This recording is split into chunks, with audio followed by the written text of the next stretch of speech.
What's up everyone and welcome to another video. As many of you probably already know, I have been working on creating the biggest 2v2 tournament circuit that Starcraft 2 has ever seen. Now, because of your extremely generous and unwavering support that seems to already be guaranteed, we have a bunch of $1,000 plus cups coming up, as well as a bigger grand finale at the end of the year.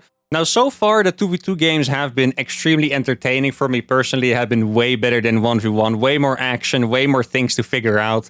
Kind of makes me wonder why team games were ever abandoned in the first place, but we have been having a great time. There's just one problem so far with the games, is that a certain strategy where you feed your allies hasn't been that great to watch or play against. And I'm particularly talking about strategies where you feed your allies so hard that one player doesn't even compete in the games. This happened most of the times in Protoss Terran combo, where the Terran feeds all the money to the Protoss ally. They play mass Phoenixes. It's very oppressive, and it feels like someone is just playing 1v2, which is not as fun.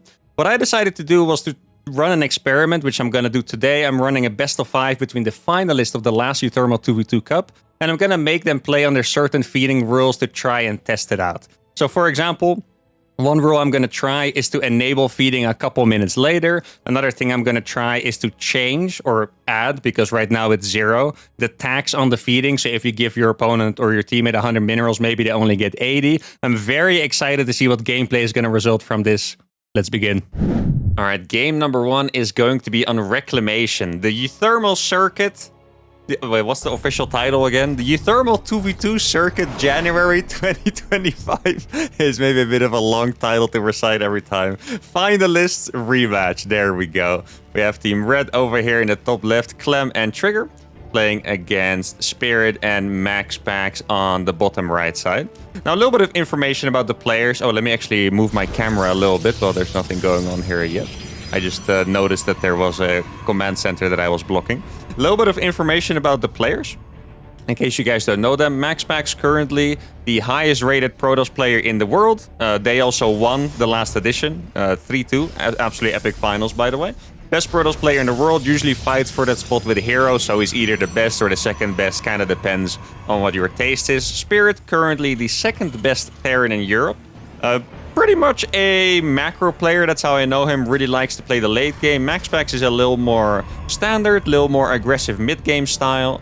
Then on the other side we have Trigger. You guys might not know as much who he is, because he's a pretty new up-and-coming player. Actually really talented Protoss, was rank 1 on the Korean server for a while. Canadian Protoss player, by the way, lives in Korea right now. Yeah, really talented. If the Starcraft esports scene, especially in 1v1, keeps thriving, then this guy is going to be a big name for sure. And then we have Clem, who probably needs the least introduction out of all of them, but he is the current world champion, won the biggest RTS event ever in August, I believe, winning 450k in the Esports World Cup. Now let's see. The rules for the first game are that the feeding starts at 7 minutes. Normally, the feeding starts at 3 minutes and 40 seconds, I believe, so that is a pretty decent delay. What this allows, well, the players to do is still to feed in the late game, do all kind of strategies, but not absolutely tip the momentum in their favor with an overwhelming strategy right from the start. Looks like this probe is going to die, which is pretty nice for this team. This, by the way, is a little detail that you might not have paid attention to, but this is actually a pretty cool thing you can do in 2v2. So in 1v1, if you play PvP, it is really annoying to have your expansion blocked by a probe, because you don't have a ranged unit early on. Like, you can make a Zealot follow the probe, but it's slow. But in 2v2, what you can do is you can just take your ally's base. As you can see, the Terran spawn on this side, and then the Terran can take your base, and it's no problem at all. Like, you're gonna have to walk a little further with your SCV, but it's really no big deal, and that way you don't actually get blocked. Now, Max Pax is still gonna go for a Stargate. So the most oppressive strategy by far has been to go for 4 Stargates really fast and just spam Phoenixes like crazy. In this case, I would imagine that it's not even going to be Phoenix, but I'm not sure. And the reason I say that is because Phoenixes, I can't imagine are going to be that good in 2v2 if you don't have an overwhelming amount. So I kind of think that that's going to be an Oracle, more than... Exactly, so the Oracle's already being built, more than a couple Phoenixes. I would guess that it's going to be 2 Oracles. Mostly for the reason that 2 Oracles one-shot probes. Now, this is a really funny exchange. This is something you don't see. A Hellion and 2 Adepts fighting a Stalker and a reinforcing Hellion. It is quite a funny battle over here. I don't think this battle's gonna have... Actually, I was gonna say, I don't think this battle's gonna have any consequences, but somehow it kind of seems like it does. The Adepts are still chasing the Stalker. I kind of think everyone should get away here without losing a single unit, but the Adepts are gonna get into the base. But he shaded towards the Terran side, and that's actually why he cancelled, by the way, if you guys are curious. 2 Adepts do not one-shot SCVs, but they do one-shot probes. Now, this chase is actually still going on. I kind of want to follow this. Wait, he is still going for Phoenixes, huh? That is very interesting. So, Spirit is going to go for double factory. Dude, I would love to look at the fights and all the Oracles happening, but the strategy is really what's interesting me the most right now. Oracle did kill a bunch of workers already. That SCV also falls. Should get away. Actually, it does take a decent amount of damage on the health. Even goes down to red HP, which is pretty rough. But look at this. So normally, Spirit, what he has been doing when they play this way with the Phoenix feeding is he goes for 1 factory, 1 barracks, and then doesn't actually make units out of them. If you look at the clock here, it's already 4:30 in game. So feeding would normally already be open. Sends all the money to MaxPack, and he only makes units if he has to. Now, it seems like they're still going Phoenixes, but they're just doing it in a different way, which is extremely cool. Spirit is going for 2 factory tank, and then he's gonna play mass Phoenixes. And what I think they're gonna do, this is just, I can't tell this for sure, because this is the first time this format has ever been done, right? I think they might still try to feed into carriers in the late game. But as you can see, the Phoenixes have not been oppressive at all so far. Everyone is able to participate in the game, and that's what I really like to see. Now, on the side of Clem, things are a little more standard. He went for a medevac drop earlier. I know I didn't comment on it too much, but I'm really trying to unravel all of this as we go. But Clem went for a bit more of a standard opening, going for a medevac drop, a bit more of a normal build for 1v1 standards. And yeah, I mean, I guess we're just in a relatively even game. These guys have way higher tech. As you can tell, the production tab does get a big, doesn't it? If you have like 4 players on the production tab, might want to take that down later. I guess we'll see. But it seems like these guys are a bit more tech heavy. They have a lot of tanks. They're making a lot of Stargate units, and these guys are playing a bit more, I guess, mid-game focus, right? Like they just have a small bio army. They have a bunch of Blink Stalkers. And I think I like the position for the blue team more. If you just look at the armies that they have, I mean, Tank Phoenix seems like a pretty freaking good composition. And he's actually going for Colossus here. Okay, this is an adaptation I really like to see. And so, obviously, these guys are in voice communication, right? And I think they might have taken it step by step. The way the setup looked initially, it really did look like they were planning to go for carriers, because there were just 2 factories, just building tanks and nothing else. And then you saw them take all of their gases, and I was like, okay, maybe at 7 minutes they're going to start feeding the Protoss, make carriers. But I think they might have realized that it was simply going to take too long, and now they're going to go for Phoenix Colossus instead. And on the other hand, you can see in the production tab, Templar Archives is being built, so this team is going to go for more a Zealot Stalker Archon kind of composition. I don't think they would go for Storm against Tank Colossus, at least that would be, well, I mean, it would be cool. I don't think you're going to be storming a lot of Colossus, though. I think it's going to be a little bit of a painful endeavor. But if you look at the supply as well, guys, this, I mean, it just seems really good for the blue team over here. I don't think... No, we can't see the worker kills, sadly. I guess we can see the units lost. Oh, that is actually... Oh my goodness, they got out-traded hard. You guys see this? There's like, oh, not even 400 resources lost. I guess like 1,500. The Phoenixes here are going absolutely ham. And okay, I mean, this is playing out in a very interesting way. You know what's so interesting to me? Is that first of all, they still went for the Phoenixes. But now I'm looking at the way it's playing out. It does seem like the Phoenixes are still good. And the reason the Phoenixes are good are because of Spirit's build. Spirit, the build he did, this is not something you can do in 1v1, by the way. You can't just make 2 factories and make mass tanks and sit there. Because, I mean, first of all, you will die to something like charge slots. You don't have anti-air. You're never going to be able to move out. You will lose to greedy plays, etc. But here, the tanks and Phoenixes, they complement each other very well. Because you can't A-move the Phoenix easily because there's like 8 tanks at home. And you cannot kill the tanks with mass Zealots because there's Phoenixes to lift the Zealot. Now, I wish I could do that. I was already zoomed out. It's just they're so spread out. I wish I could zoom out even more. Sadly, I cannot.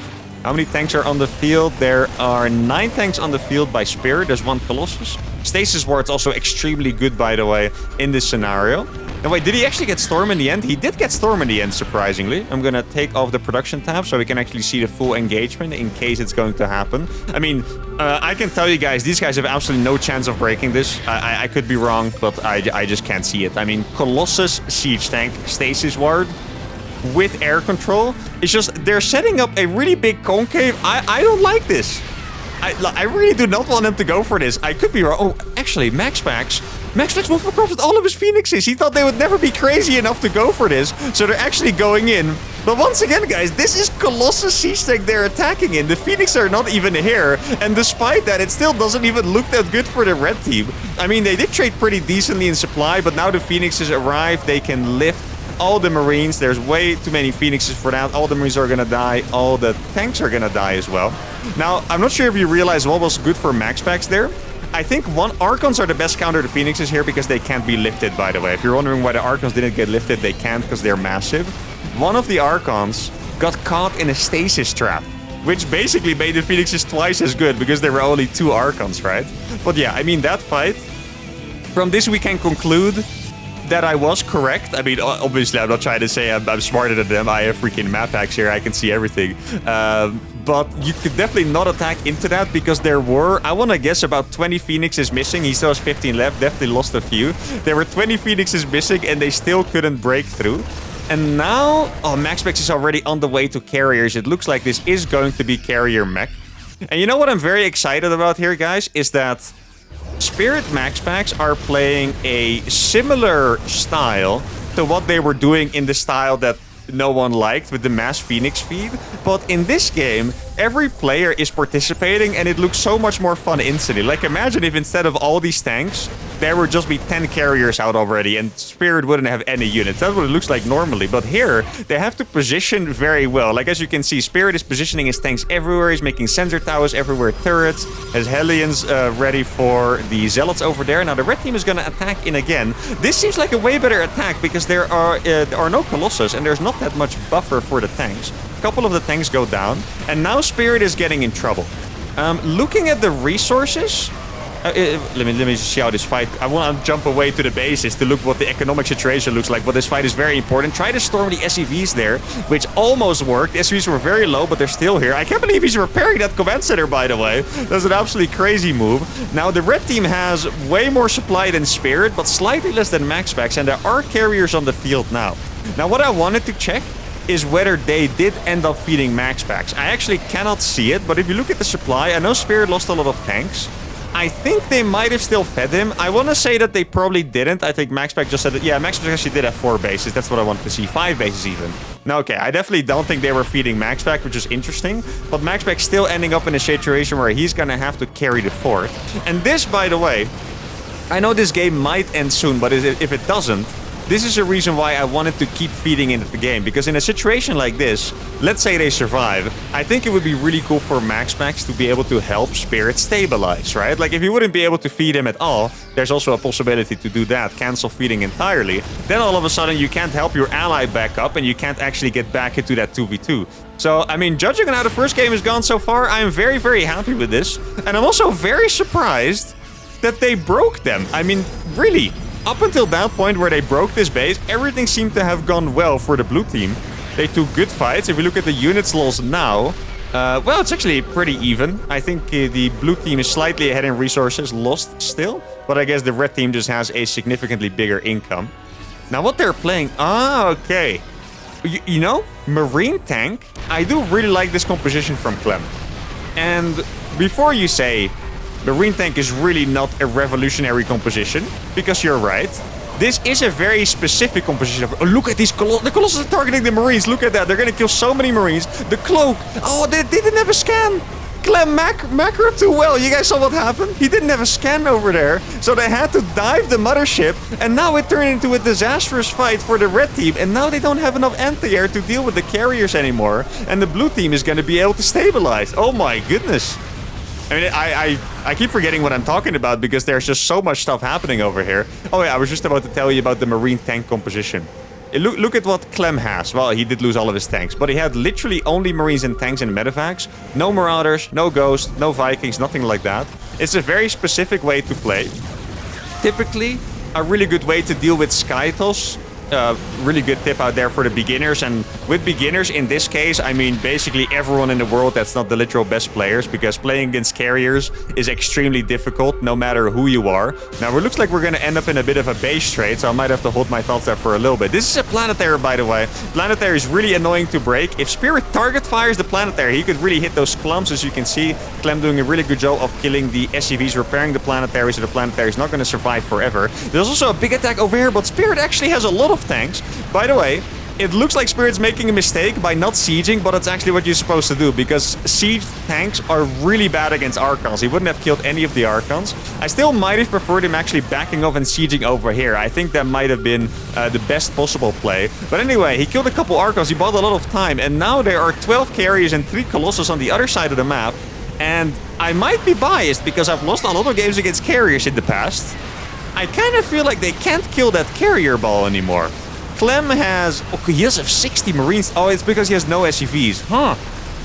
He managed to save all the Marines too. Notice how he didn't try to fight the carriers. He went all the way around. Okay, so we're going to have 60 Marines. Trigger still has a little bit of income. He also has this base, which sadly for him is not mining fully. So Trigger's going to have 35 Stalkers. 35 Stalkers and 60 Marines. Actually, now it's 50 Marines. He lost a couple. Against 12 carriers, you would say they definitely win, but... There's also the Mothership, and there are 3 Colossus. The carriers are going to get depowered over here, so they're not going to finish. Mothership is over here, so he can recall back home easily if he has to. In fact, he has 2 recalls right now. He can recall to a Nexus, and he can recall to the Mothership. He's rebuilding Stargates, as well as the Fleet Beacon. This is pretty much... Well, not the last, but one of the last properly mining bases. Once again, this one is really not saturated. These are going to try to go over there. He could try to kill those with the Phoenixes if he wants. Now, Trigger still has this base over here. He is making Archons, or at least I saw him up 7 Templars. I have to imagine it's for Archons exactly. Okay, the reason why he did that is because he had too much gas. If you look at his resources down here, he still has more gas than minerals. But... in my experience, Archons are really not that good against carriers. It's one of those units where you can theorize that they're good because they kill the interceptors, but I think I made a video at some point where I tried to play like Archons only. Okay, this is the game-ending fight here. The recall happens. All the carriers are there. He did have a scan. They're going to try to blink on top. It's a really hard fight to watch over here. They're going to try to chase down the carriers, trying to target them one by one instead of fighting the interceptors. The interceptor's still doing a good job. He didn't actually recall the Phoenixes. The Phoenixes could have been super helpful at lifting the Stalkers, but this is a really difficult battle to fight because they can't reach the carriers, but the interceptors are dying to the Marines. At this point, the SCVs are denying the last mining base for the red team. The blue team still has 2 mining bases. Spirit actually managed to get an orbital backup here. Now, you know what the sad part is for the blue team? Look at MaxPax's money. He has 4,700 minerals and 2,800 gas in the bank. Which, I don't want to do the math right now. It's a lot of freaking carries, probably like 12 carries, but he can't spend it. And the red team wins the game. And I mean, if that is just, a hint, an inkling of what this best of 5 is going to be under the new feeding rules, then I'm already a big fan because it was absolutely incredible. A lot of twists in this game. I like the strategy by the blue team first, but the red team, they persevered and they got through. And that was just game number 1. Let's keep it going. Okay, game number 2 is going to be on Emerald City. And this map, I would say, suits a little more to the style of MaxPax and Spirit. Now, the colors did change. I am going to have to admit something. I'm trying to figure out how to put the score on the overlay. It's some hotkeys. There we go. I am not super good at, just managing the overlay and stuff. So the colors are going to be switched for this game. I apologize for that. I wonder if I can... Let me just try and mess with some hotkeys a little bit. I don't want to... No, that's going to be a little... Well, actually, I could do it like this, but it's also a little weird. Huh. I mean, it is very cute and pink. I think, you know what? I'll let them express their colors this game. How about that? But all right. Oh, here we go. Trigger taking the gas of Clem. I didn't notice if they did this last game as well, by the way. This is another one of those 2v2 things. That is just a really good move to do. Now, I can already tell, by the way, this entire best of 5 is going to be so crazy. My voice is going to be dead by the end of this. I had to wake up a little earlier because Trigger is currently in Korea, so it will be very late for him. So I woke up at 7 a.m., started casting right away, and then it starts with an epic game like this. But anyway, this is a really cool move that you can do in 2v2, is you can take your teammates' gas, you can share control, and then they can mine from your gas. The reason why you want to build gases as Protoss is because Protoss neither loses the drone or they don't have the SCV staying on the gas forever. So it's just the most efficient way to take the gas. And that way, Terran can play Reaper Expand with a very fast expansion. Like, I think you might be able to save 7-8 seconds on your expo, which is a pretty big deal. It makes it harder for the opponents to block it as well. Now, let's see how these are gonna switch it up. I'm actually very curious about this. So the last game, my expert opinion was that the blue team was actually winning. MaxPax and Spirit, I think they were actually winning. I just think that they didn't expect the other team to attack anymore. Like, this is an important thing in StarCraft in general and 1v1 as well. A lot of times, you have this feel of the game in your head. Like, for example, we defended the attack, he shouldn't attack anymore because it shouldn't work. But people all experience the game differently. Maybe they thought, we are absolutely screwed, we have to attack. MaxPax wasn't in position to support Spirit's tanks. Spirit lost a couple too many tanks. Then it was a very important position on the low ground. In this map, for example, these bases are way easier to defend. That's why I think it's better for MaxPax Spirit if they want to end up playing the same defensive style, because these bases are all way easier to defend. But on the other map, it kind of felt like that base that they lost was this one, and they had to travel all this way to take it, and when they lost the position, they weren't just kind of screwed. Now let's see if they're gonna go for the same build, because I did really like their build. That's also another thing. Like I said, people experience the game differently. Maybe... Oh, this is cool. Wow, look at that catch. Okay, for some reason I thought this was an Adept. I don't know why it's a Zealot. Really good catch by Clem. Spirit tried to help him. The Zealot denied him, and now they're not gonna have a scout. Now, so far, Clem and Trigger, as far as I can tell, they always play very standard and stuff, so they don't have to worry about it too much. But yeah, like I wanted to say, everyone experiences the game differently, so maybe MaxPax Spirit felt like, our build didn't work last game, we should try something else. From my POV, they should definitely do that build again. Like, the 2 factory tank stuff with Phoenixes, it was awesome. It really worked out well for them, put them in a good spot, and yeah, I would completely be down to see them try and perfect it again. Now let's see, they only see a gateway over here. Adept gets in. Trigger's not paying attention, so he's not going to be able to kill that. Oh no, that's actually a fresh mule, guys. Let's see. Oh, he almost managed to save it. He barely didn't. Okay, that's actually painful. I didn't think them not paying attention would be a big deal, but they lose a fresh mule and an SCV. That's like 200 minerals down the drain for an Adept that shouldn't really have done anything. Now, the Oracle's back. As you can tell, it has been energy recharged. It's going to put down a stasis ward because there's a battery, and that's going to keep them completely safe.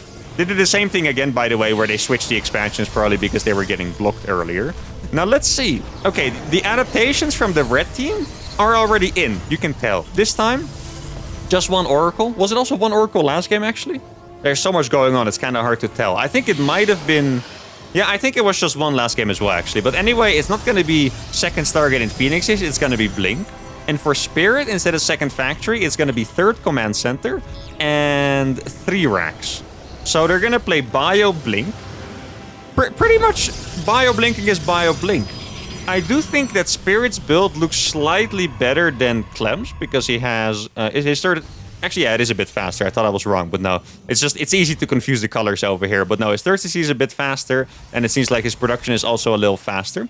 So I do like the position for this team, but it's really the smallest little bit of advantages I would give them. I think this game is not decided by any means, and I mean, like, you know, it's basically a 50-50 at this point. Double engineering may go down as well. Now, what was very interesting in the grand finale that they played last time was that Spirit MaxPax, despite using a lot of feeding strategies, I think they actually looked the best. Like, most in their element. Not necessarily the strategy was the best, but they looked the best. They were vibing out the hardest, playing the best when they were both participating, and in particular when Spirit was playing Bio, aggressive Bio. And this really surprised me because I've played 2v2 against these guys a lot. I've seen them play 2v2. And Spirit always tends to take this backseat role where he plays the defensive mech style and gives MaxPax money. Kind of what he did last game, but then plus giving the money, right? But he did look the best when he was just playing a standard bio game. He was really good at the late game. Like I mentioned in the intro in game number 1, he is a bit of a late game guy. He went up to Ghosts, just EMP the Protoss army all the time. MaxPax was supporting him very well, and that's when they looked in their element. So I would say that I'm very excited to see how this is going to play out, because a lot of you might think, well, they're going up against Clem. I mean, literal world champion, best Terran in the world. Like this, you know, it's going to be a little scary to go up against them. But I don't know, guys. I think they might actually be able to play an absolutely banging game over here. Really love the use of the stasis wards, by the way. Trigger is going to blink forward. He might get caught by this one. He does indeed get caught by that one. That is not going to have any consequences because the Terran is not really able to go on the map. I don't think... What upgrades does he have? He has Stim but no combat shields, which is alright. Also, last game I didn't touch on it. Once again, because there was so much going on. But I did notice before one big fight, Clem didn't have combat shield. So I hope that he made it at some point, which I think he did. But I noticed that it was either late or he forgot it for a little bit, both possible. Now, the compositions here are interesting. So Trigger is already on the Dark Shrine. He's making Immortals. MaxPax is also gonna go for a Robo over here. If we take a look at the unit tab, MaxPax made way more Stalkers than Trigger. So Trigger is going a bit more tech-heavy. And I do think it's interesting that they're playing like this on this map, because, you know, this is the campy map. This is pretty much the OG campy map of... Oh, that's a big drop in the main base there. He's going to cancel combat shield, that is, I believe. Oh, that is actually very painful. I do wonder, this sensor tower probably just finished and we didn't see it. He's going to try to kill the main base. He's not going to be able to get that because of the repair. He does kill an Immortal, and that was an absolutely awesome drop. And yeah, just once again, they look good when they do this. Like, MaxPax is able to defend Spirit. He probably could blink for that medevac if he wanted to. Has a couple more reinforcements. He does blink for the medevac, so this drop gets shut down. Admittedly, did kill a bunch of workers. Or sorry, a bunch of units. But this drop did way more damage, and MaxPax Spirit takes a small lead. Now, there are a couple DTs coming over here.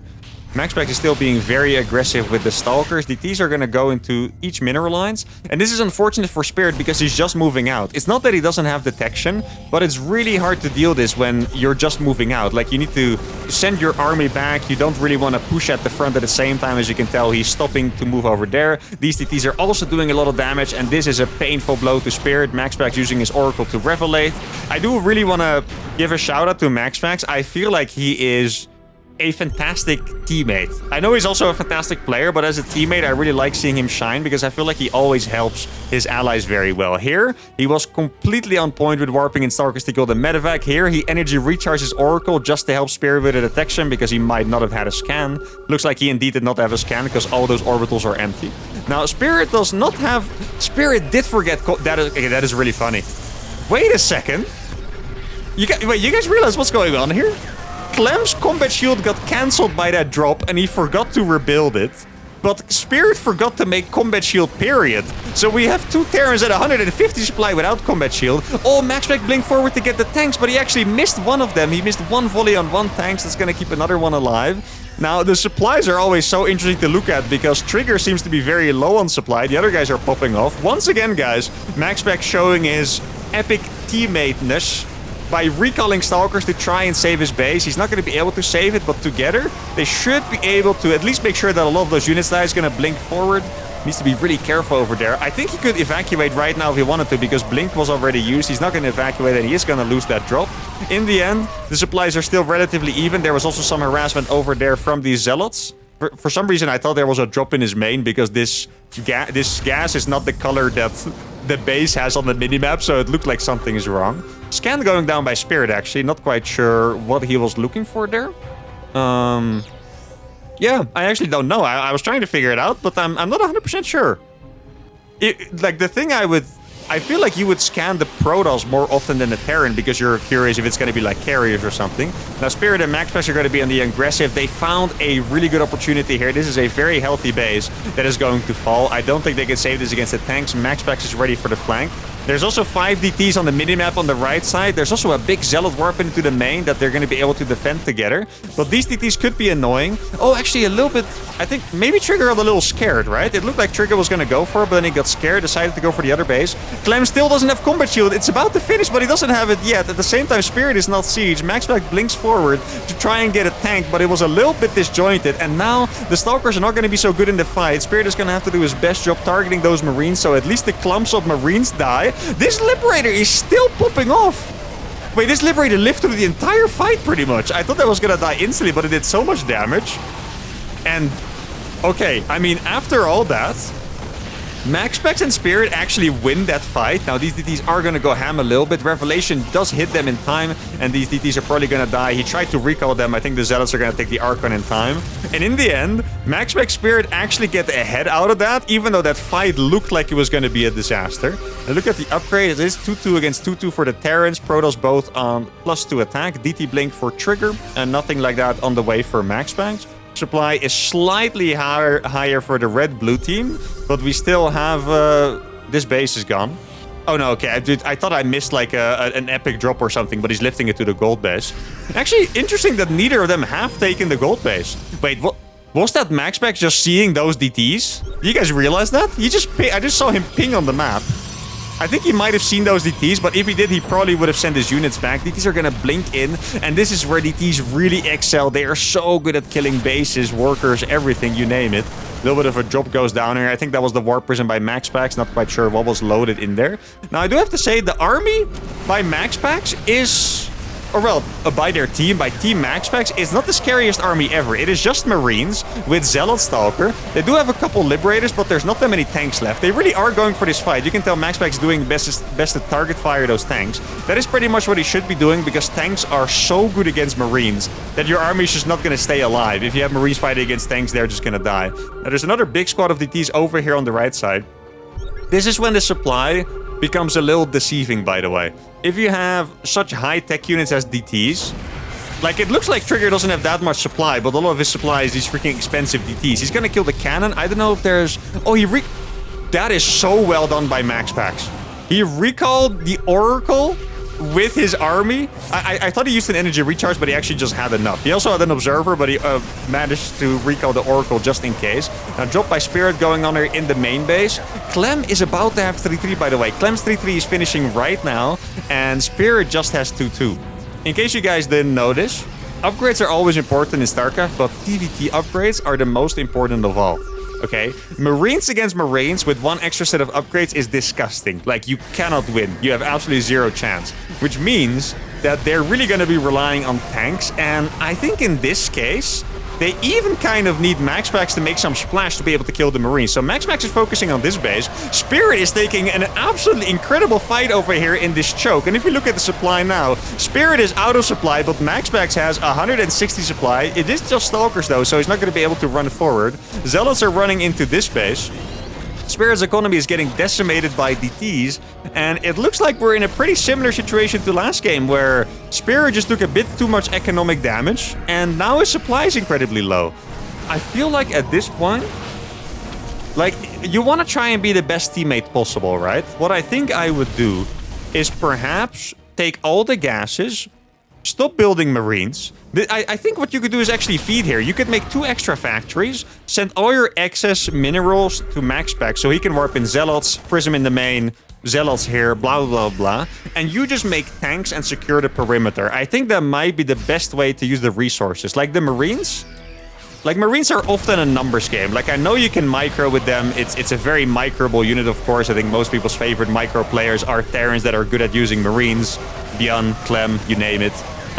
But you still need a decent amount in numbers, and Spirit is never going to be able to have that. So I would really prefer if he just started making, like, mass tanks. He did just secure the gold base. This fight looked a little too rough for this team. I mean, this is 3-3 Marines against +2 upgraded MaxPax units. 0 armor on these MaxPax units. 0 against +3 Marines. It doesn't really seem like they can beat it. They're doing a fantastic job at microing, though. Man, these guys are also freaking good. I feel like the game keeps swinging back and forth because they're also freaking good. Now, there's one big factor in this game. Actually, these guys have more income? I was gonna say, I really think that Team MaxPax Spirit needs to do something about the economy, because all these, well, this has 3 cannons, but there's a bunch of bases that are just mining for free, and they need to do economic damage to that, but actually, this team has more income. Now they're forcing the back off with the siege. This is going to be a good stasis ward. He can save that tank. Oh, I don't think he realized in time that the biggest part of that army got stasis. Sadly for MaxPax, those stasises do get scanned. MaxPax has a lot of money. He can warp in a lot of stuff. He's going to go for Stalkers. Clem can focus fire down that pylon if he wanted to. The income on this base is completely gone because of that 1DT that we saw sneak by earlier. And oh my, where did that tank even come? What the hell just happened there? Did I just see tanks hitting though? Oh my god, it's from downtown. Look at this tank over here. And he tried to kill it with Zealots, but he couldn't. Now Trigger's gonna lose a lot of Zealots over here. And Spirit is back up at 136 supply, guys. Huh. I mean, I gave a lot of opinions. I stand by my opinions, but these guys very clearly know what they're doing. You can say that. They really do know what they're doing. At this point, okay, I was gonna say Spirit also has 3-3. He has 3-2. Which, I mean, ideally he would have had 3-3, but he did have the upgrade disadvantage there, which is very nice. Let's look at the tank count for a second. 3 against 2. 4 against 2 right now. Clem only has 49 SCVs. As you can tell here, the pink income is actually very small. A little bit of a skirmish on top. I also noticed that Trigger had better upgrades than Max Packs. It's going to be 3-2 against +3. So all of their units are better upgraded. Now, this is a planetary. He's not going to be able to break it very easily. I think Spirit is going to be able to kill that tank first. He does kill the tank. And here's the thing.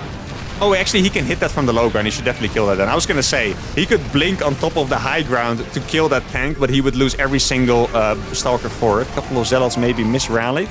A lot of Zealots on the top here. They probably ran into this army. Now, there's something in their base. There is 40 Marines with 3-2 in Clem's main base. This is going to be completely up to Trigger to defend, because with Terran, you don't really want to send your Marines back. It takes a little too long. But those Marines are going to be really good against Zealots. These have the same upgrades, by the way. 3-2 against 3-2. And this drop actually seems to get the job done. Trigger's army gets jumped on by Spirit as well at the same time. Loses a lot of units. Now, Maxwell still has so many Stalkers that it almost feels weird. How long have these Stalkers stayed alive exactly? It's been way too freaking long. I think that might have been a little bit of a misblink by Trigger that we saw there. They did manage to repel the army in the main base. But they had to use a lot of units for it, a lot of warpins. There's like 20 Zealots over there by Trigger. This base hasn't mined in forever. Also, what the hell is that depot doing there? Okay, listen. I know that Spirit is red and Max Specs is blue. But because of the displacement, all this time I just assumed it was either a pylon or a war prism. I mean, it's a spotter depot, right? That's why it's there. If you're thinking he just, where do I build my depot? There, that's not what he did. He built it to spot, but for some reason it just, I assumed the entire, I was like, why is nothing warping in from there? Like, that should be killing stuff, but obviously it was just a depot. Now, Clem is trying to fight with Marines against Zealots. Max Max is one of the best players in the world, if not the best, at just taking these fights at the right time. I notice so often, he's always running away with his Stalkers at the perfect time. He's baiting stims with the Zealots. Now here you can see that these units have no armor, by the way. If you're wondering why these Zealots are getting destroyed so hard, that is what +3 attack against 0 armor upgrades look like. This really should not be that bad for Max Packs, but in the end it is, because they have no... Oh my god, they die so fast. It kind of looks like the videos I made when I played against gold and platinum players, like 10 of them, and I had like 3 times the damage. That's what that feels like. That is insane. And even though for a while Max Spec Spirit had way more supply, now it's actually pretty even again. Max Spec is down to 121, which is the lowest in the game. Spirit is up at 170, which is the highest in the game. I mean, these games are just absolutely unpredictable. These guys are actually on a mission to kill my voice, because this is just too exciting and too freaking epic. A little bit of a skirmish in the middle. One thing that I found interesting, by the way, is that neither of the Protoss players really like to go for Splash. We saw Trigger make Storm in Game 1, which I found incredibly questionable against Mass Tank, but it actually worked. But here, both Terrans have been popping off with Mass Marines. And I haven't seen, I think, even one form of Splash. I mean, you can count an Archon as Splash, but it's like, you know what I mean. I'm looking to Storms, Colossus, Disruptor, that kind of thing. And we haven't seen any of it. Now, Spirit is going to have to stim down here to make sure he doesn't lose that base. I think he's going to be able to save that base, but he is losing a lot of workers for it. Clem's army is way too big. I think, ideally, they would switch positions, you know? Like, I think Max Packs would really prefer to be fighting Trigger, and Spirit could do a better job fighting against Clem. Now, Clem is so good at the scans. He actually gets every single stasis ward. This army, excuse me, is not going to do anything. I think he has 1 armor. Yeah, he has 1 armor upgrade now, but it's still 3 attack against 1 armor. Now, we're in a position where it's not a base trade. It's, how do you call this? It's like a... They're like playing 1v1 on different sides, and the Terran is winning on both sides. I know there's going to be some guy that's going to comment, of course they're winning on both sides. GG is called. And Clem and Trigger take game number 2 in an absolutely ridiculous fashion. I mean, this game literally, at some point, these guys, it looked like the game was absolutely in the bag. Spirit was completely dead, while MaxPax had a lot of supply. Then 3 minutes later, it looked like MaxPax and Spirit had it in the bag, where Spirit was enormously high in supply and MaxPax had nothing. And then Clem in particular taking some just inhumanly good trades against Zealots and Stalkers in the top right, brings the game back. And that is a 2-0 lead for Clem and Trigger and match point. Let's go to game number 3. All right, game number 3 is going to be on Crimson Research Lab. And since it's match point, we decided to switch the resource tax rules. So the first 2 games, let me just figure out, I always get it wrong. Need to put the score, shift 2, that's how you do it. Excuse me. My voice is actually struggling a little bit after 2 epic 20-minute bangers right at the start of my day. But anyway, the first 2 games were with a 3.5-minute delay on tax start. On resource sharing start. So instead of being able to feed your ally at 3.5 minutes, you could do it from 7. This game, you can do it from 3.5, which is standard, but it's taxed by 15%. So if you give your teammate 100 minerals, he will get 85. Now, what I'm curious about is Team Spirit MaxPax, or in particular, I should say Spirit. He kind of made it sound like my rules wouldn't be that big of a deal. Because initially I suggested either the tax or starting feeding at 5 minutes instead of 3.5. He said it wasn't that big of a deal. Everyone agreed to start feeding at 7 minutes for the first experiment. But now I'm curious. Are they gonna try the Phoenix feed? And if they do, how much difference is it gonna make? Because you have to think, if you feed your teammate a little bit, let's say you give your teammate 100 gas, so 85 gas, to start the second Stargate a little earlier, doesn't sound so bad, right? But if you're really going into that full-on playstyle of feeding your ally the entire game and not even participating, you have to imagine that the tax is going to be taking its toll, right? And that's mostly what I'm curious about. I want to know. I mean, so far, I'm sure you guys are going to agree. So far, you guys are probably all on board. You know what? 7-minute feeding starts sound good. If all the games are bangers like that, you know, we don't complain about that at all. But still, maybe this could be even better. Who knows? Also, I haven't mentioned it, by the way. It's probably a little late in the video to mention it, but I'm going to mention it anyway. The February portion of the uThermal 2v2 circuit is already planned. It's going to be on 8th February. I'll be streaming it on Twitch at the same time as last time. I'll ask my editor to put it somewhere on screen. And I'll upload my full run. I'm going to be playing it with Goblin again. I'm going to upload our full run to YouTube, and it's all going to be streamed on Twitch as well. I'll cast the finals there and stuff as well. So, yeah, just make sure to be there. Really had a fantastic time last time. Broke my all-time Twitch viewership, by the way. I think I got almost up to 2,000 viewers on Twitch, which is pretty freaking crazy for me. So, yeah, that was awesome, and I'm very, very excited for the February edition. Since, you know, we have some time to talk, since not much is happening yet. Stargate by MaxPax here again. I have been practicing some funny strategies. I've been practicing some Zerg strategies and some Proto strategies and stuff. Very excited to cook up some awesome builds for that myself. It's going to be awesome. And hopefully the feeding rules are also going to pop off and really convince the non-believers that 2v2 is freaking incredible. But alright, here we go. Trigger actually going for the second gate before the Twilight Council. He has a lot of gas, which I'm quite interested in. Clem is playing 1-1-1. The Trigger is 250 gas. I wonder where that's gonna go. I know that they might be busy with this trade early on. Trigger does have the 2-gate. That Reaper's actually gonna fall. He got 2 Adepts pretty freaking fast, didn't he? Let's see. Oh, that Adept. I think that's barely not gonna die because the Adepts are too slow.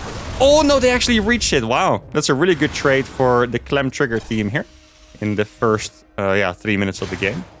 Oracle's already out. There's nothing to worry about. And they are indeed... Wait, he's not going to bring the Oracle back?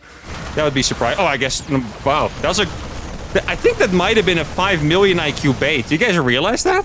They saw the Oracle fly and not come back, so they came in, but then the Cyclone was there. And this team is still going to go for the Phoenix feed. And this is what it's going to come down to, guys. Huh. Okay. I mean, Phoenix feed, like I mentioned, not our favorite strategy in this video.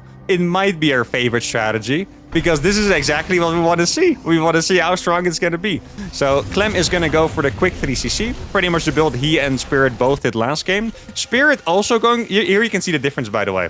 Remember what he was doing in the first game when MaxPax played Phoenixes? 2 factories, non-stop making tanks. Right now, he has... Well, he lost the Cyclone just now, but he had 6 units.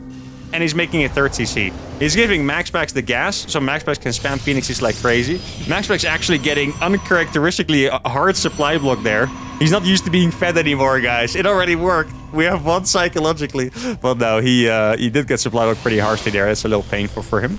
A couple Phoenixes, these are not going to do that much damage. And I'm really curious.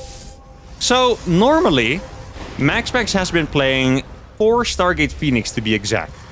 If you guys feel like it's a random number, because for some reason in terms of production, you'll usually see 1 or 3 or 5, and 4 might feel a little weird.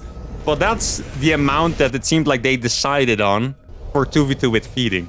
This game he's gonna go 3 Stargate with a Robo, and I wonder if that's because he's feeling the effect of the tanks a little bit. Now Spirit is gonna go for 3 racks with Bio. And it seems like he has actually switched up his play a little bit. It seemed like it was indeed what I mentioned before. It was a little bit of a feed, right? Just a little bit of a feed, so MaxPax could afford the extra Stargates. That's pretty much what you do, by the way. You just make sure, like, what you can do when you feed, just to, you know, explain it to you guys a little more thoroughly. You have the opportunity to make Stargates without really having the money. Let's say you have 150 minerals. Normally, you wouldn't make a Stargate because you have to afford a Phoenix. What you can do if you're being fed is you just make the Stargates, and then by the time they finish, the feeding window opens, your ally gives you money, and you can use the Stargates right away. That's how it works. And now it seems like they did pretty much what I said, where they go for the burst of feeding so they can kick off the Phoenixes, but the other player is still gonna be actually playing the game, which I really like to see. Now, we need to see it exactly. MaxPax is very smart. I knew he was going to do that. We needed an instant recall there. He saw that there were no units, so he realized they were being attacked. Spirit in position with the tanks, and that was an awesome little trade by the red-orange team over here. How many Phoenixes is it? It is 15 Phoenixes against 14 Stalkers and 26 Marines.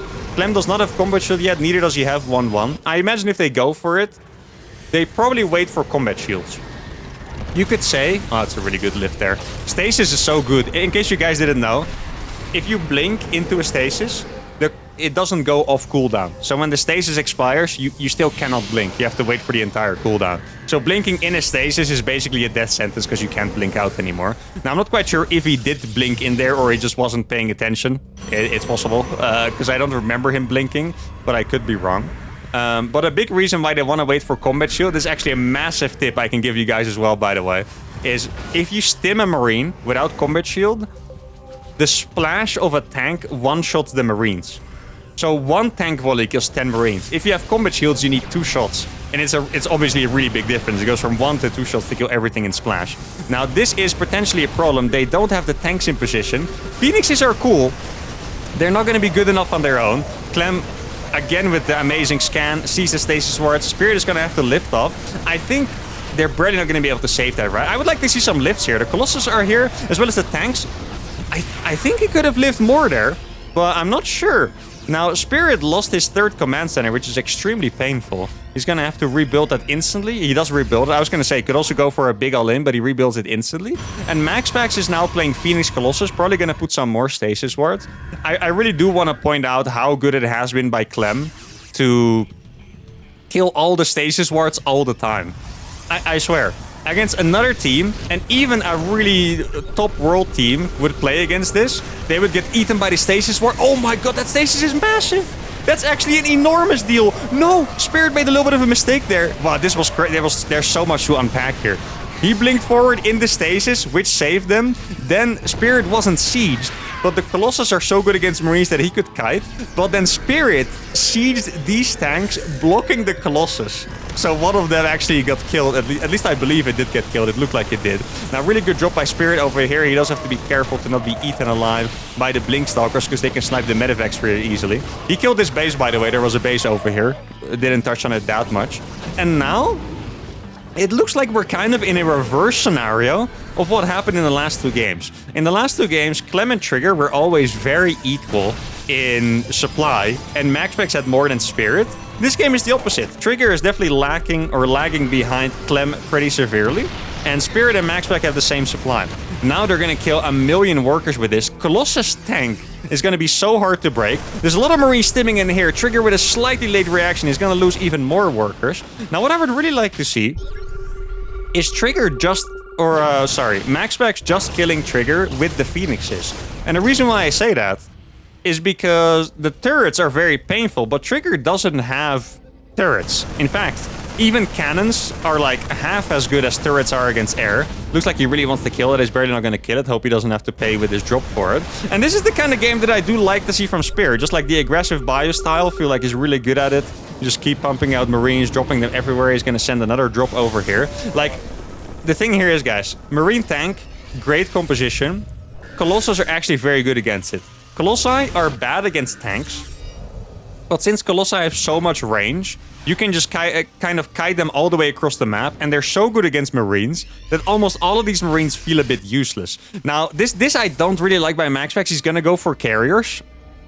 Obviously, I can see the entire state of the game. I would have preferred... Oh, he's gonna go... This Colossus are gonna go so freaking ham on the Marines, by the way.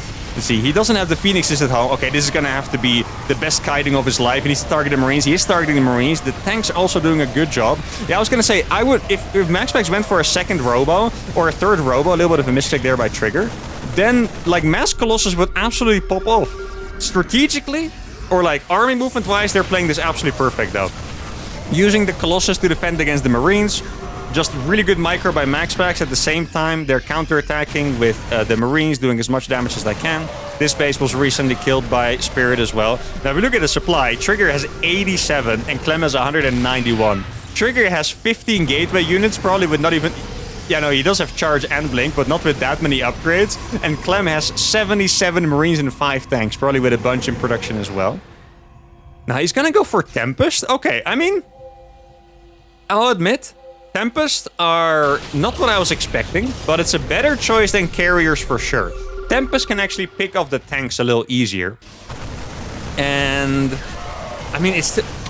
I feel like if you go for fleet picking stuff is expensive. You want to make it against stuff it's really good against. Marine tank, not really that weak against fleet beacon stuff. Now, he could have lost all those Phoenixes instantly, so I'm happy that he paid attention. He can kill... Trigger's entire army with his Phoenixes, by the way. He has 26 Phoenixes against 14 Stalkers. He could kill literally everything. And this game is... Okay, I think it's good for Spirit and MaxPax. I really do not want to call games anymore. That is not a great blink, my friend. Oh, that's going to be like 10 Stalkers down the drain. He's going to lose those Stalkers as well. I hope Clem... lets him die. That sounds really messed up. If Clem tries to save him here, he's gonna be in trouble. Oh no. They're actually going for it. Cloaked Marines. Have you seen it before? These Colossus are gonna kill the Marines so bad. These Marines are... Look at these Marines. They're so sad.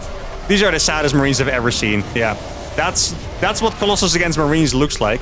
Now, he's trying to escape. I think there's too many Phoenixes. There are still cloaked Marines under that mothership somehow. Clem has made a Thor. Thor's good against Tempest. Probably not what he wants right now because it's gonna die instantly and it's too slow to escape. And Spirit and MaxPax get a dub on the board. I mean, I said I didn't want to make predictions. Right now it seems pretty clear.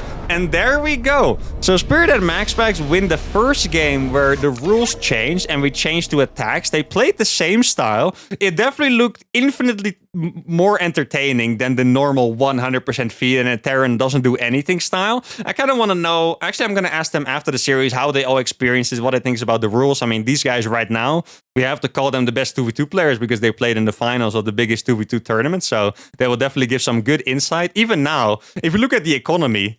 Like, that's actually so interesting. Look at the supplies over here. But the economy for the pink-purple team is still so much better. And now they really wish, like I told you guys, if Clem stays around, he's going to be in trouble. He stuck around. He was in trouble. Double on the board for Spirit MaxPax. Let's go to game number 4. Game 4 between these absolute 2v2 titans is on Roscallion. My personal favorite 2v2 map because it's a little crazy. You guys know me. Now, first, let me put all my mental effort to getting the score right. There we go. Now the reason, oh, they do have slightly different colors, but the purple team is still the purple team, so it should be doable. Now, the reason why I like this one is because this map is just a little more crazy. You have like a Reaper jump up cliff over here. Drops are good on this map. Just like, I feel like this is literally like a Nidus sign. It's like Nidus here, danger, you know? Like it's good for Nidus. You have this tank spot behind the mineral line.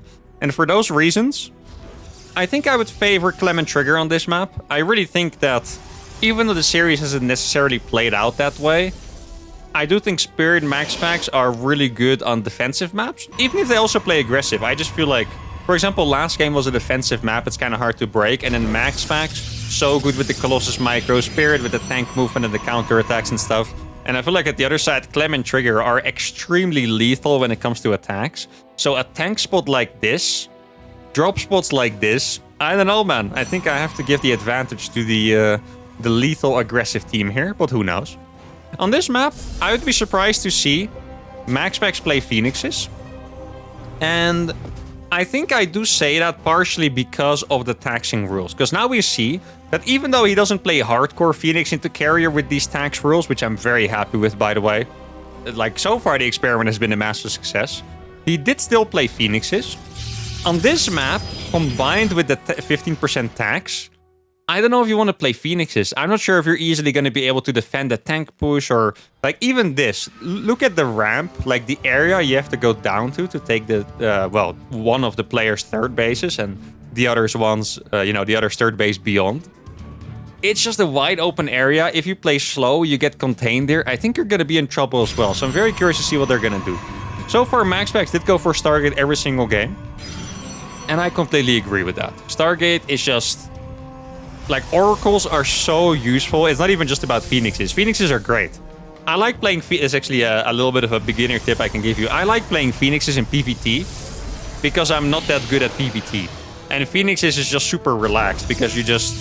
You AFK them next to your base, you click them on the medevac that arrives. If it's a Cyclone push, you lift the Cyclones. It just feels very safe.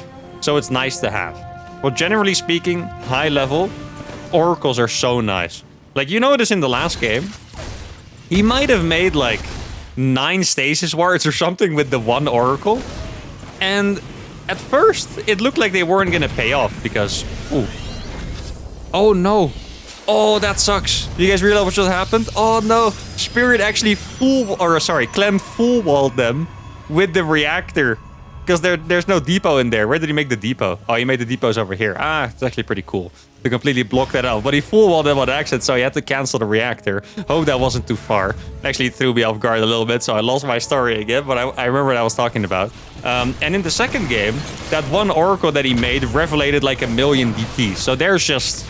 really, the most... If you had to pick one unit that's the most valuable in these 2v2s, it is the one oracle that MaxPace has been building. I'm not saying it's the reason that they're winning. That's really a way bigger picture, you know. It's all these things combined, but the one oracle that he keeps making really has been the MVP. And we are going to see the second Stargate. And if we see a second Stargate, I have to imagine we're going to see a third Stargate as well.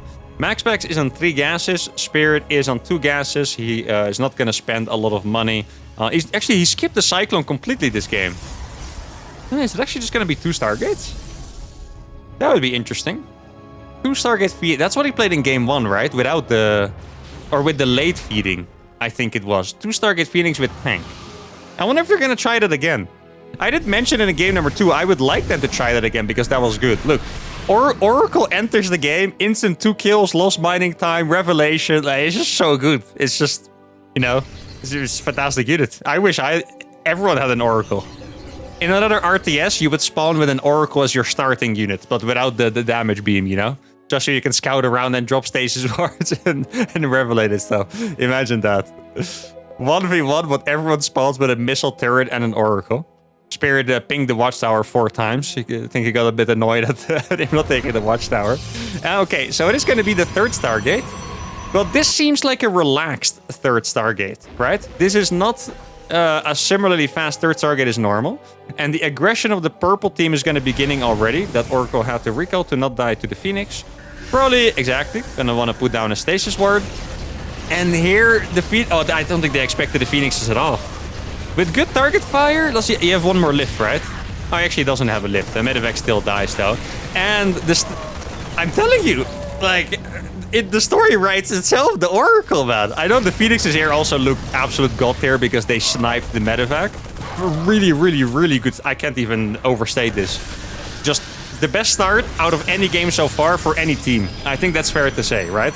I don't think in any of the games they've had such a good start so far. Oh, he did have Blink. Okay, he did save the Stalkers. The stasis was good, but he did have Blink and he didn't use it going in, so he was able to escape. From what we know that MaxPax probably could have gone in and killed those units, because it's 9 Phoenixes against 5 Stalkers, of which 3 are pretty heavily bruised. Oracle's still alive as well. And now he's gonna go for the Robo again. Okay, so just to give you guys a little bit more information on MaxPax. I do think that MaxPax Spirit is a really good 2v2 team because, oh, this is so painful right before the missile turret finish. He's going to be able to exhaust all of his lift on the SCVs. There we go. MaxPax Spirit are a creative 2v2 team. Together, they make cool strategies. They're creative. They're awesome to watch. In 1v1, MaxPax is a little more robotic. He tends to find one strategy that he deems is the best and just use it over and over and really perfect that strategy. That's how he tends to play 1v1. So what he's doing right now, pretty much reusing the one build that they won with, that's very MaxPax-like. Out of this entire best of 5, like, really, I think every build they've done, they could win with. The Oracle into Blink in game 2, the 2 Stargate Phoenix without feeding in game number 1. Last game they won, so that's obvious. And now they're doing that build again. It makes sense to... Ooh, that's actually an annoying Liberator. That's such a Clem Liberator. Freaking 500 Phoenixes on the map and he still gets a Liberator in. That's classic Clem right there. I would never dare, but he does. But here we are. He's gonna go for the... Is it not the second Robo Bay? No, my brain is just working a bit too fast. But he's going for the build again that they won with. Very understandable choice, but really they could have done any build and I would have believed them to be able to win the game. But yeah, I mean, consistently, I am proving myself. I wouldn't say wrong, but I would just say that these games are often surprising. And you can tell that the outcome is really never determined. This map, really, I thought the purple team was going to have a big advantage. Maybe they're still going to win. But the start was absolutely terrible for them. Like, they kind of got cleaned out. A lot of workers died. Army died. Medevac died. Stasis popped off. Oracle killed some workers. If you look at the supply, it doesn't look that bad. I think they have a collective supply lead of about 20. I think I am a bit worried about Trigger's role in this game. Because Trigger seems to be playing what we call Gateway Man. Which is, you don't make a lot of gases at all. You just make a lot of Nexus, a lot of probes, and you just spam Stalker Zealots, send them everywhere. If you play like that, you cannot really be down in supply like this. Like, he is basically down 30 supply compared to all of the other players, and he's supposed to be the aggressive one. Now, it does seem like he is going to go for something a little different. Oh, I did zoom... what the hell did I just do? Okay. I want to stay zoomed out. Sorry, I'm not the best observer. I know, by the way. I really could be a better observer. It is what it is. Yo, I could have imagined him just lifting all of those. 22 Phoenix against 80 Stalkers? Maybe not. Really good awareness by MaxPax, by the way. Fleet Beacon going down here as well. But yeah, I saw Trigger make a Twilight a Templar Archives and 2 additional gases, so he's going to do something a little different. I am happy to see the splash damage from the Protoss players. I think I mentioned it in game 2, right? That the Marines were so just overpowered because none of the Protoss players were making splash. Then MaxPax started making Colossus, absolutely popped off with them, and then now Trigger is making Storm as well, and MaxPax is making Colossus again, so that's what I like to see. Yeah, this is the kind of move that I've been waiting for. Trigger can't really defend his mineral lines. Like, his Stalkers are always just out there in Tokyo. He's gonna kill a tank as well. He could have killed those SCVs over the missile turret too. Oh, this looks like a bit of a rough fight. Oh no. I think this is looking quite bad for the purple team. Good tank target fire. I'm very happy Clem decided to not fight with those Marines. Those Marines would have all died, but that is 2 tanks down the drain. And those are tanks that they really do need. MaxPax changed his mind, right? I wasn't crazy just now. I saw a carrier on a production tab, and now he's switching to Tempest.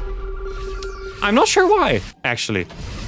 Because the thing is, I don't like going for that ultimate Skytoss that much. Oh, it needs to be so careful. Both of them need to be so careful.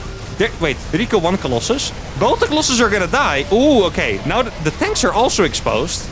I think this might be an absolutely amazing trade here. Yeah, all these things are gonna die by the Spirit Max Packs team. I think all the Colossus died, and they're pretty much out of splash. Actually, Spirit still has 4 tanks and Clem has 1 tank, so I guess it's... Huh. Wait, why does he only have... What happened to his tanks?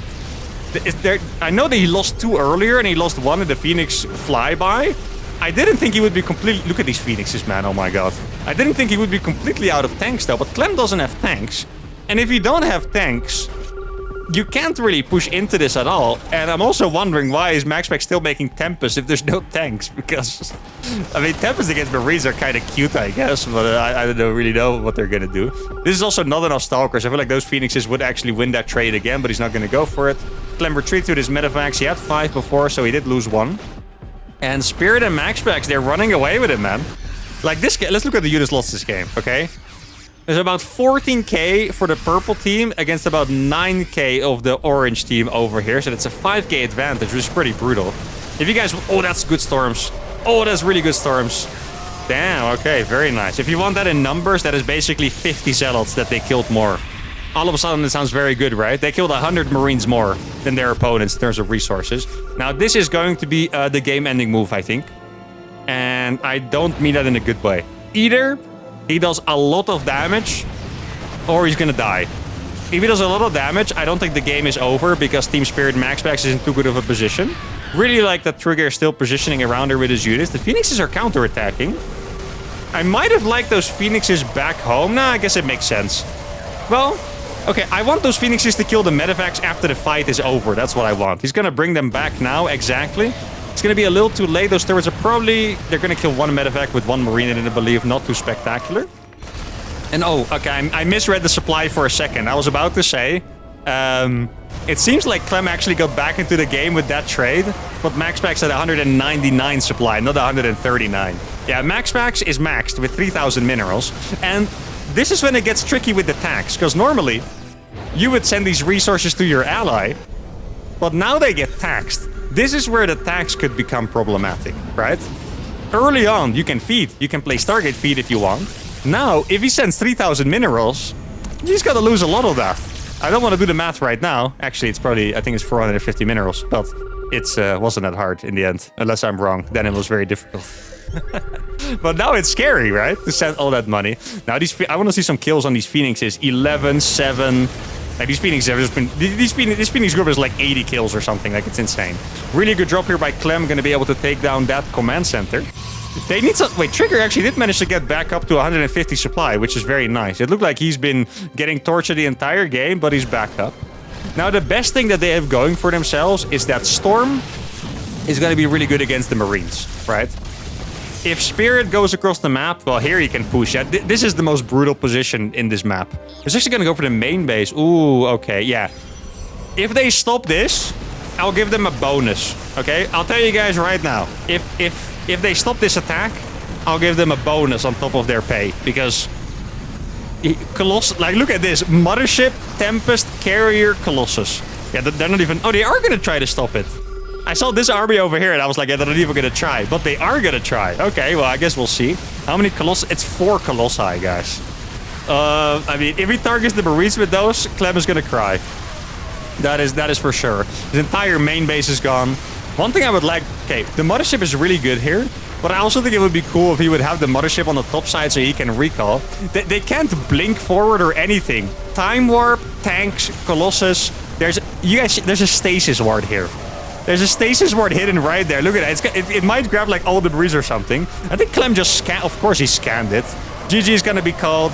I do not lose bonus money. The series is 2-2. And now we're going to go to game number 5. And it's very interesting to see both of the teams excel in their own feeding format. Clem and Trigger won both of the games when the feeding was delayed. MaxPax and Spirit won both of the games when the feeding was taxed. I'm not quite sure yet what we're going to do for game 5.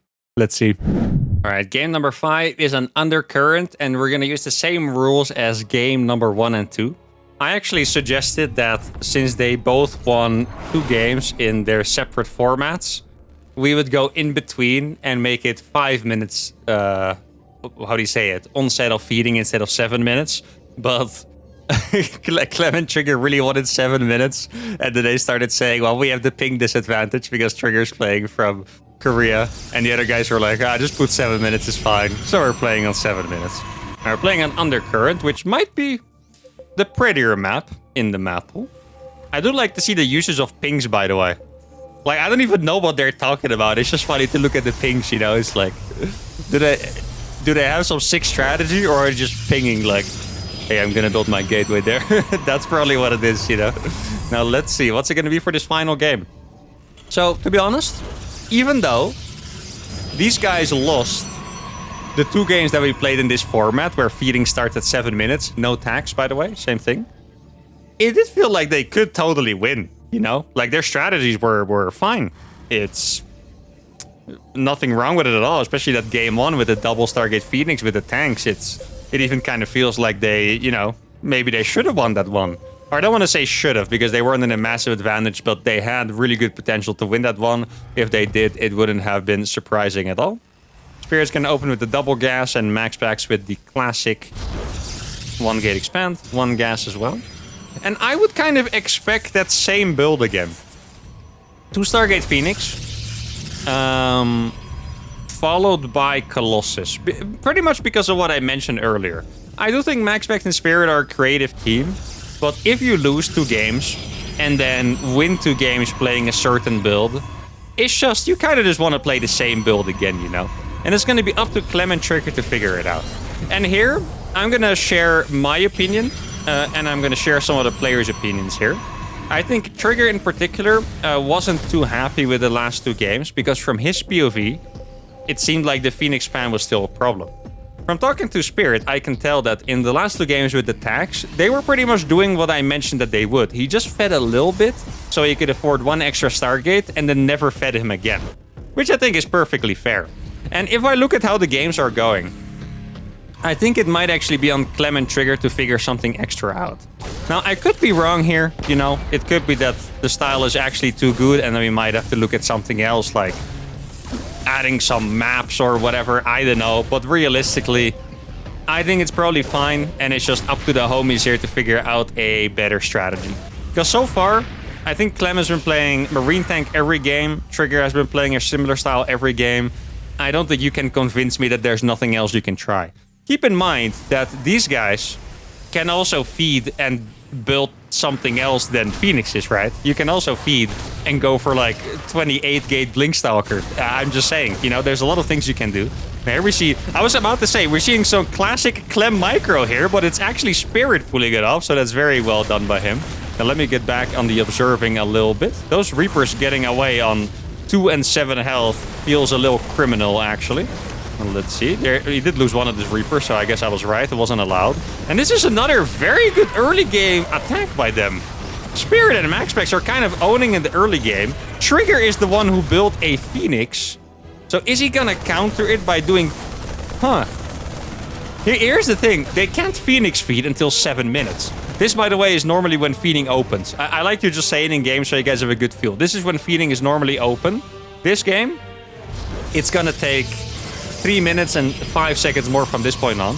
There's an Orca over here. He's probably going to kill a couple probes and then recall if I had to guess. Exactly, that's what he does. 2 probes killed by Max Packs. And I think they had another pretty good start here. Let's see if that's accurate. They did indeed get a good start. Traded, well, I mean, only like 250 resources, so efficient. But that's still 5 Marines in value, right? So it's double Stargate against double Stargate, but it's going to be without the feeding. Spirit is going to go for Banshee. And Clem is... was actually going to go for a faster barracks. Okay. So this is the switch up from Clem, it seems like. So far, they've been playing a little fast 3rd command center without extra barracks.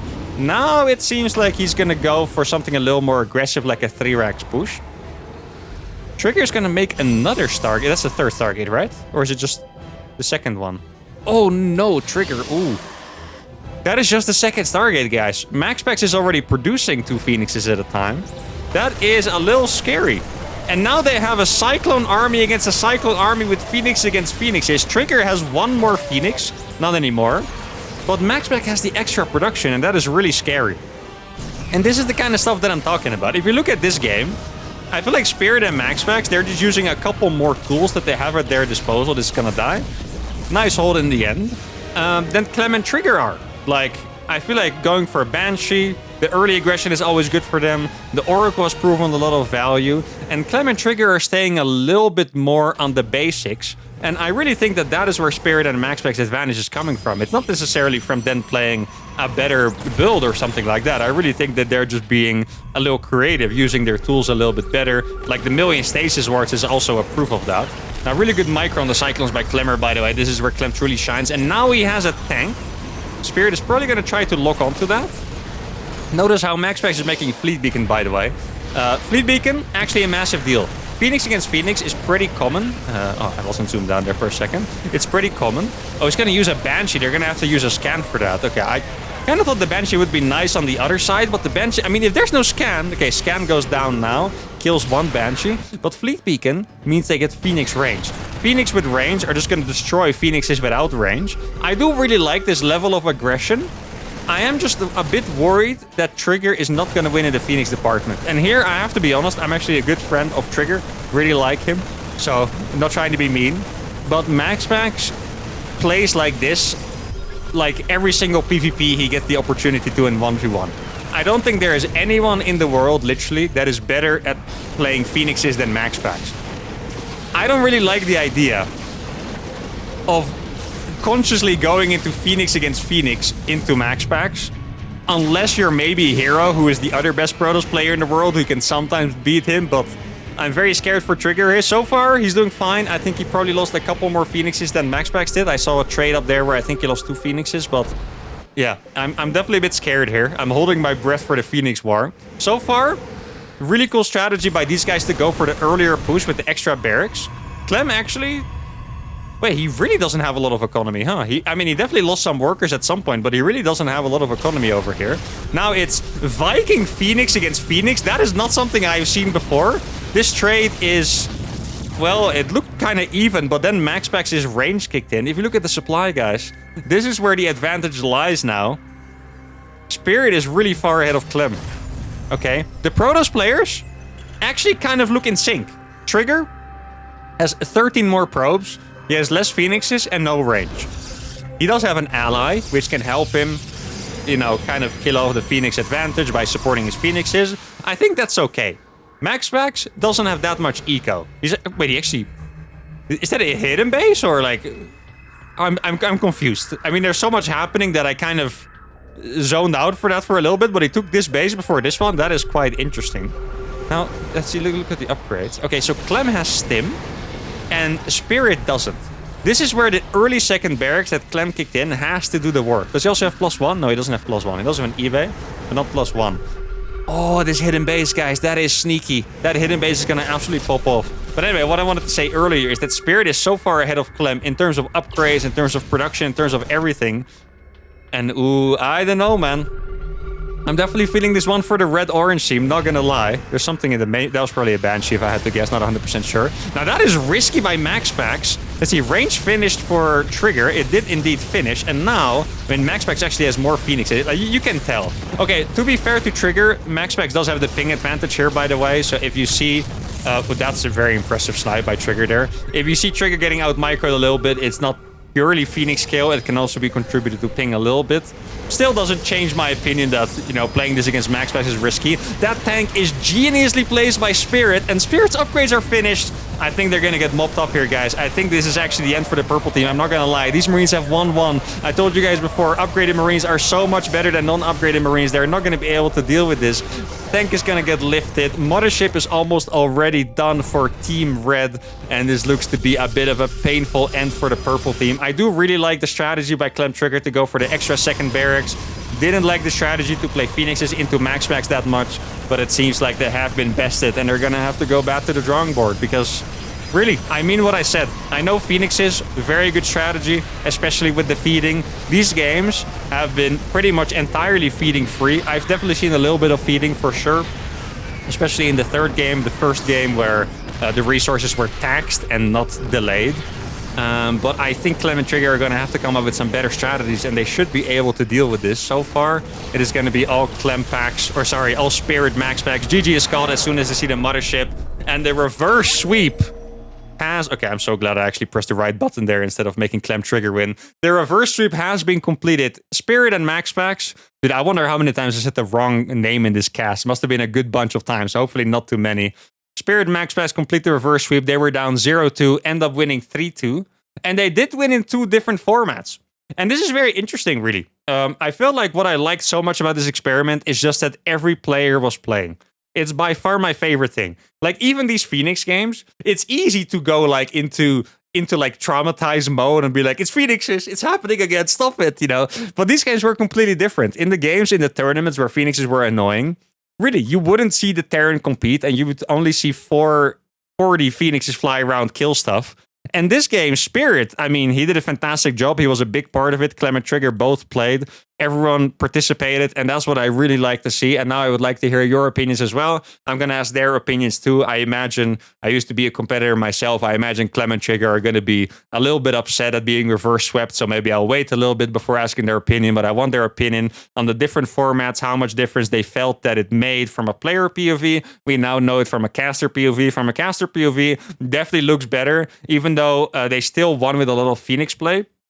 They also lost with Phoenix play and the Terran was participating. So from caster POV looks a lot better. Now I want to know it from your POV, spectator POV, and from their POV. And then I might make up the rules for the next February edition. But that's going to be it for today. A very long cast to start my day with. Hope you guys had a fantastic time. I was really happy doing this project. Spirit and Max Packs go home with $300. Clem and Trigger with 150. Didn't win the bonus for defending that carrier army in the last game, but it is what it is. If you had a fantastic time, give the video a like, subscribe to the channel, and I'll see you all for the next one.